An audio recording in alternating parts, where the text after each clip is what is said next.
ఇప్పుడు ఆన్లైన్లో కూడా మనం డాగ్ రూల్స్ గురించి, తర్వాత రెండోది ఏంటంటే మనం సెల్ కూడా ఏర్పాటు చేసినాం యాక్చువల్గా. ఇది డాగ్ బయట అయినప్పుడు ఎవరికి ఇన్ఫామ్ చేయాలి, తర్వాత ఈ లైసెన్స్ ఎట్లా చేయాలి ఆన్లైన్లో కూడా జోన్ వైజ్ కూడా ఎస్టాబ్లిష్ చేసినాం. మీరు కన్సర్న్ జిహెచ్ఎంస్ షెల్టర్స్ కూడా జోన్ వైజ్ ఉన్నాయి, ఈస్ట్ నార్త్ వెస్ట్.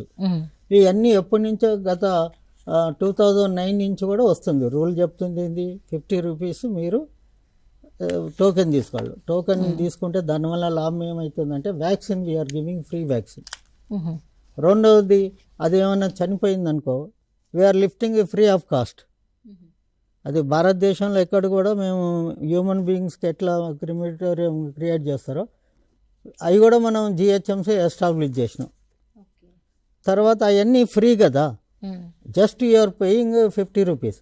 తర్వాత మీకు రికార్డ్ ఒకటి ఉంటుంది, మన పెట్ డాగ్స్ ఎన్ని ఉన్నాయి, తర్వాత బ్రీడర్స్కి 1000 రూపీస్ వీఆర్ ఛార్జింగ్, 1001 బ్రీడింగ్.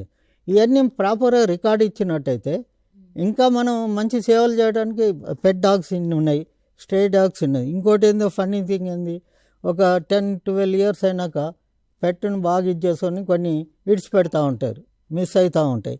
ఇటువంటిప్పుడు పాపం ఒక ఏ దగ్గర ఉన్న వెళ్ళి జడ్ దగ్గర పోయి వాళ్ళకి ఇరిటేషన్ మొదలయ్యి ఈ డాగ్ బైట్స్ అవుతూ ఉంటాయి.